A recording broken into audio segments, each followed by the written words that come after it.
ndị be anyị ndewo unu. Enwere mgbe mmadụ na-apụtasị ama akwu okwu for some time mana emesịa ikwuwekwa okwu maka na enwe ihe ga-eme ome ịma gbachisi nkịtị ịpụtakwa wee kwuo okwu. Tutu m ekwuo ihe ọbụla m ga-asị na m kọndem ogbugbu egburu Chike Akunyili dị Dora Akunyili of blessed memory. Mana ihe m jiri were ihe ọzọ dị mkpa m jiri chọrọ ikwu okwu n'ụtụtụ a bụ na ofu enyi m nwoke grantụrụ ndị BBC interview. Ofu enyi m nwoke a bụ one of the governorship candidates in Anambra election. Grantụrụ ndị BBC interview wee kpọọ m mgbe ha na-ajụ ajụjụ maka conflict resolution. Ewekpọtụ m aha ọ kpọtụrụ m, ndị mmadụ bịa ha were caption ha na-esenduru m na WhatsApp, na-esenduru m na Facebook, mana ihe ha ji na-etinyejuru m ya bụ ka m kwuo okwu. Ndị be anyị na-atụ ilu sa na-eri amara mmadụ bịa nkata ya. Ọwụ mgbe niile anyị pụta isi ndị na-achị achị dị njọ, ha mere nke a, ha mere nke a, ha mere nke a. Mana ọ na-adịkwa mma ebe emere nke ọma ekwukwe ya.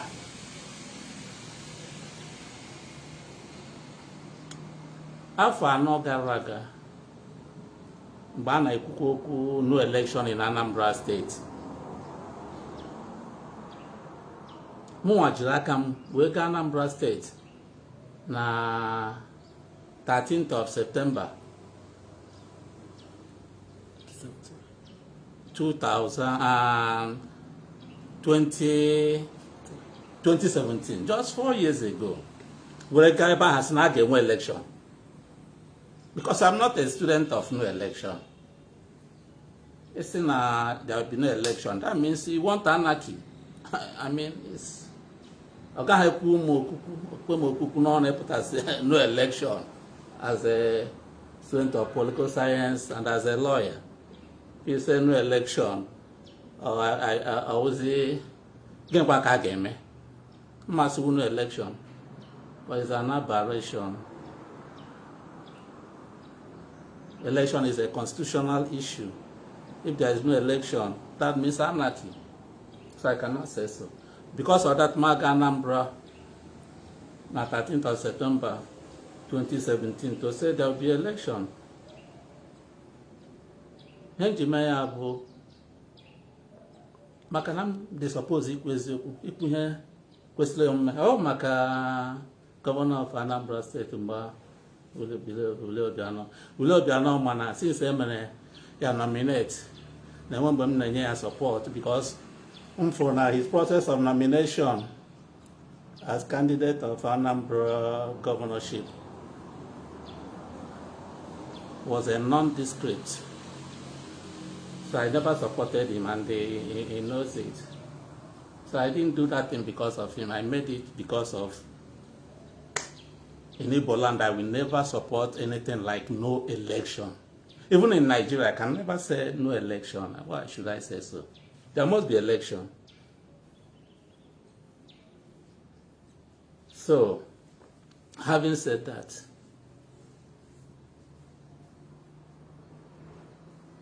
this year, mu asimma anything gbasara Anambra election. Why? Because half of the candidates, many march in Anambra election, half of them are my friends. I mean, people I know so well, people I interact with, people I have dealt with for the past years. Very great people. Each and every one of them can govern Anambra State comfortably well, even Nigeria. The 10 people, 8 of them can govern Anambra State very well, even Nigeria. One of them, I called him. See, Kekwani na putara for Anambra election. So, to an ekwu maka Igbo presidency or Igbo president, whatever. So, asụkwana okwu a na-asụ ndị Igbo ngwa wepụta mmadụ. Elekwana onye anyị ga-ewepụtazi karịrị gọwa. Onye m jụrụ ya. Ya chi asị m na ọ dịkwanụ mma isi n'ụlọ were pụwa ama. M sị ya, okay. Mana ndị be anyị ndị Igbo makwa how to rubbish people. Ọhịa m gwara ya o.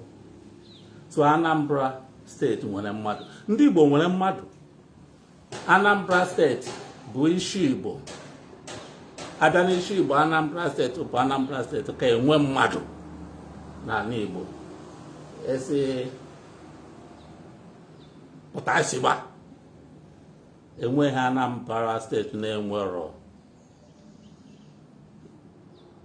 Ndị mmadụ pụtara na-asị God's own state ka God's own state na Nigeria ọ Anambra steeti. Enweghị steeti na Nigeria ka Anambra steeti n'inwe mmadụ ma inwe ego, akụ na ụba, education, name it. Chukwu nyere ya maka na Chukwu nyere Anambra steeti ike ọnọdụ ewu ndị osi ndị Igbo. Asọ onye ọbụla Chukwu gọziri n'isi ọ ga-akwado ya nye ya ihe ọ ga-eji agwa isi ya. So Chukwu nyere Anambra steeti ihe ha ga-eji bụrụ isi na Igbo. So enweghị ihe Anambra steeti na-enwerọ. So ịpụta na ihe dịka election a ha nwere array of candidates dị qualified. So ọ ga-ara ga ahụ ịpụtasị ama support onye a ma ana ma support onye. Ọ dị very difficult. Ya ka m ji sị enwe onye mma kwuru ihe gbasara election. Mana aga m asị n'ọwa ndị ụba chepụtara m ọkpa n'ama na nke a maka na ọ kpọrọ m aha. Ndị mmadụ abịa na sendụrụ m all those things. Ha na-esendụrụ m bụ ka m comment and achọrọ m ikwu ya publicly maka o kwuru ya publicly. Achọrọ m ka afọ ya na nwere ihe m na campaign for. Ana m campaign for anybody because almost all of them pụtara election na-abụ ndị ọyị nwoke. Mana ihe m chọrọ clarify bụ ihe o kwuru metụtara m. O kwuru sị na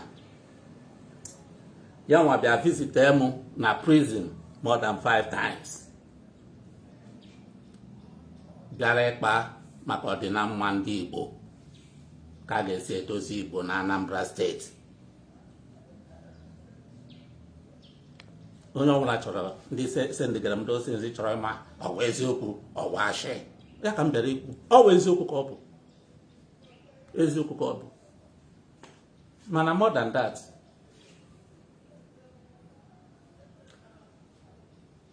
Andy Oba ama m ka m ga-esi ebe ekwube ya ka ọ ghara ịdị ka mebi enwere onye bịara campaign for. Ekwugo m na ndị Anambra steeti nwere mmadụ na ndị niile pụtara na election na more than half of them dị over capable. Mana ya onwe ya dịka onye mụ na ya mekọrọ na ihe, onye mụ na ya kwupụtara n'okwu, onye mma ọfụma mma pụta pretend as if na mma ihe ọ na-ekwu. He is a capable person. Ọtụtụ ndị mmadụ amarọ. Ị nwere ike na-ana aha mmadụ na-akọta onye a na-akọ na-aga ihe ọ sọrọ gị. Mana the bottom line bụ gị na onye aha meet one on one ka ekwugharịa. Enwere ihe ọtụtụ ndị be anyị na-amarọ. Oge Obasanjo chịrị ọchịchị na Nigeria between 1999 to 2007. Na that period ka ndị Igbo nwere more appointments na Nigeria today in the history of Nigeria more than any other time. As far as democracy is concerned. Back and the service chiefs. Call it Inspector General of Police, Chief of Army Staff, Chief of Air Staff, name it. Under Obasanjo between 1999 to 2007. All these positions ndị Igbo nwere mgbe aha from southeast, all the 20 asinaka and the Opa. Onye si na ọwashi abịakwune. Name it. Onye ọbụla batara gị n'obi ọnụọnụ between 1999 to 2007, Obasanjo kpọpụtara Chinaka ndị Oba nominated the person.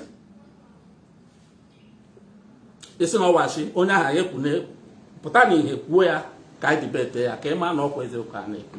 Mana one thing about him, I know as a person, ọ bụrụ somebody like publicity.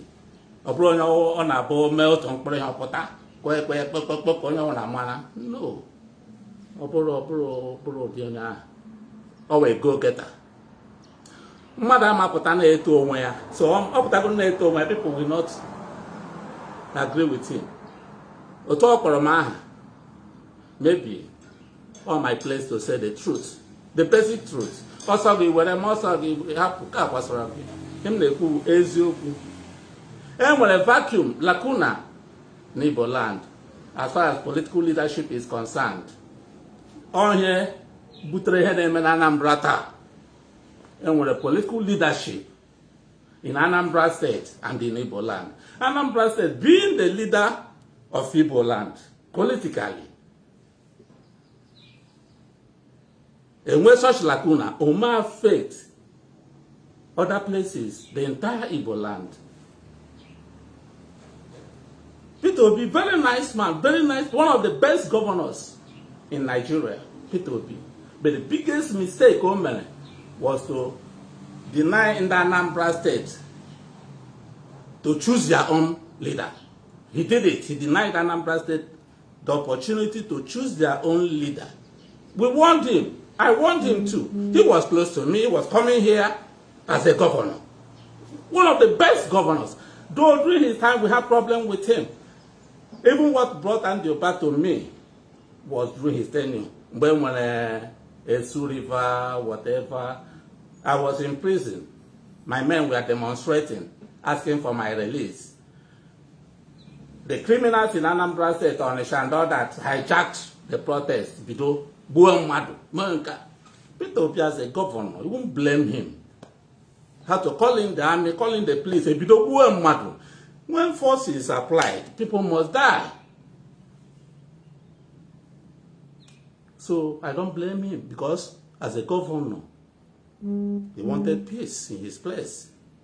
So one later I came out, I saw him as a perfect gentleman, but the mistake, Omer, which I always tell him, leaving party men in the town party. And I shall go here for nomination for this MOS screen measure, Osi Nazo, got cross somebody, nobody that wasn't a member of the party. So now Gabo, the governorship candidate, with the state funds. Anambra State. Now, on River State, the governor of River State, yes, on Uwazuruike fought it head on and reclaimed his state peacefully. On many more states, Hope was of them fought it head on and reclaimed the state. Anambra State, Okonyo. Because the governor is incapable. Oli Obiano is incapable. That's why you see what is happening in Anambra State. So, Ndibo need somebody that can rekindle hope, not only in Anambra State, but in Igbo land. A go-getter. Somebody who works underground.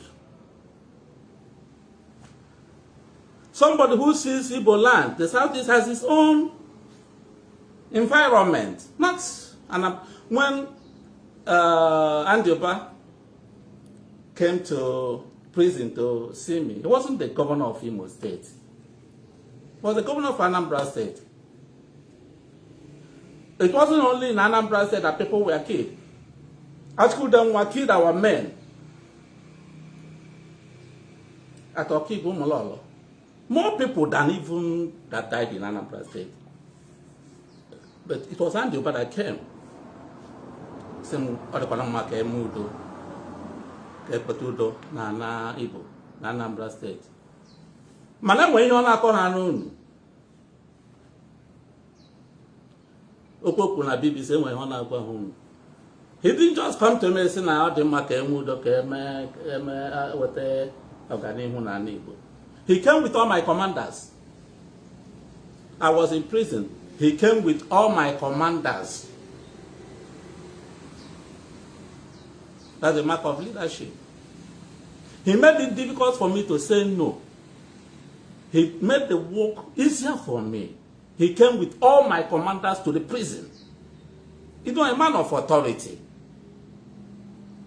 He came by 8 p.m. self. Prison closes by 4 p.m. to 5 or so. He came by 8 p.m. He went to the is that director they call it, the leader of the prison. Went to the man's house and brought him from his house to the prison. And they opened the prison by 8 p.m. I came out. It was difficult for me to come out because I saw what is going on. By 8 p.m., visitation has closed. Why are you bringing me out? What's they called is the leaders of the prison. Not direct, whatever. The man himself came to my bed, my window. They wanted me. Say, okay, what is it? Ask, please, VIP is around. Say, no, I can't come out. Say, no, it's from the presidency. It's okay. You could get me here, even if you want to kill me, no problem. I came out. It was while we were walking to his office. I told him it was Andy Uba. I said, Andy Uba, not from Imo State. Come on, Anambra. I said, why is he here? What do you want at this time? So when I went there, I entered, my commanders were there with him. That's the mark of leadership. He made it difficult for me to say no. Like he told you, I said, okay, go and discuss with them. What else would I have said? He has gotten all the people that even if I wanted to say no, I would like to consider, to consult, to command. When he has gotten all of them, what else would I say? So that's mark of leadership. If somebody like Andy Uba is the governor of Anambra State, what is happening today will never happen. Because he knows how to do his thing. He will go around and get all these people fomenting trouble while you are asleep. While you are asleep, he will go and get them. There will be no mercy. Which the present governor of Anambra State is lacking. He doesn't know. He doesn't socialize. Doesn't associate. Doesn't know anything. That's why you have problem in Anambra State.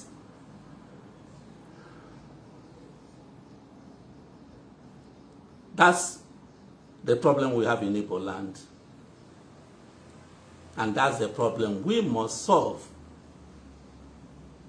Most of the problems in Igbo land today are caused by politicians. All these insurgencies are caused by politicians. They are the sponsors. If the problem must be solved, it must be solved by their sponsors, the politicians. So how to do it is try to put in place somebody, a go-getter, somebody who can perform. If somebody like him, and then every other governorship candidate, came out in this Anambra election, can do. If you go to Abuja, there is somebody, other governors will be using as a coordinating governor. That even if you need to meet the president, they will come and lobby him to make things easier for them. It's someone like Andy Uba. I'm not campaigning for him. I'm saying somebody I know because he mentioned my name the way I know him. I've been dealing with him for the past 10 years now. Both in office and out of office. Actually, court to remove him because of our nature now, Nigerian courts. By right. I'm not going to talk more on that, but many of the people put out today in Anambra State are qualified, they can deliver, they can do the job. But for me, what he said about me, true. Not only in Igbo land, he mentioned the Niger Delta, true. He quelled the crisis there too. He quelled the crisis. Oh, so many people are coming out to claim this and that, but we know who did what. He quelled the crisis there. He quelled the crisis there. He's a problem solver.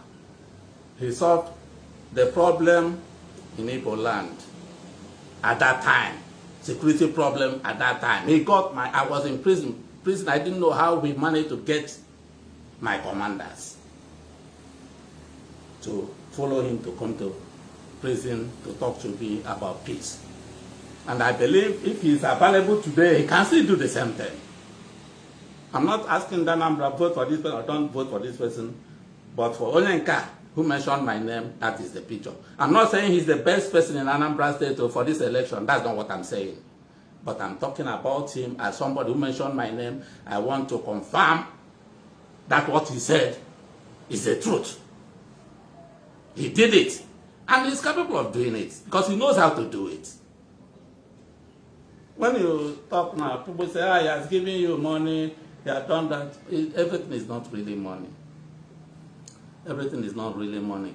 If Andy Uba comes to talk with you, his mean, his disposition will disarm you. How he will, the way he will come.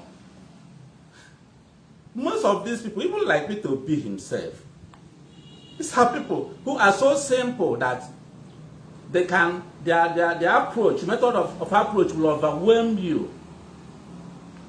If Peter B is coming to your house, he will set up early in the morning to come to your house. He will not even inform you. When it's about a few kilometers to your house, he will call you and tell you that, hey, that he was passing, but he remembered that you should come and discuss one important thing with you. But before you know it, his advance party are already in your gate. If he doesn't even go to advance parties, Andy Uba does that. Andy Uba will start coming to your house. He won't tell you. He will call you some few mice and tell you he's coming to your house. His advance party will be at your gate. Few seconds. Some other governors in their Olympian highs will like to book appointments, send delegation. They may not even come. They send delegation. Some their PS and all that. How can a mighty overlord or governor come to your house? But these people are so simple. So simple.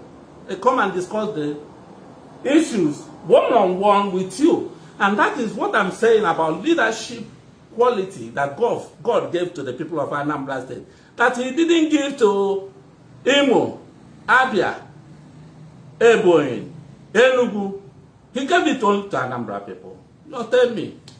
So simple people and mighty people, mighty people. But they're so humble. The way they will approach you will make you give in. Without them giving you 1 naira. Look at someone like Peter. Is it the person that will give you money?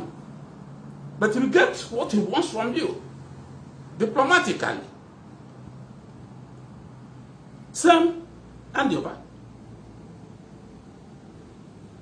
Same Andy Uba. He would be so humble. He wouldn't send anybody. One-on-one. I was so surprised that he was meeting my men one-on-one as a governor. Andy Uba. He was able to convince all of them and brought them to prison to meet me. Well, I said I should say this little one.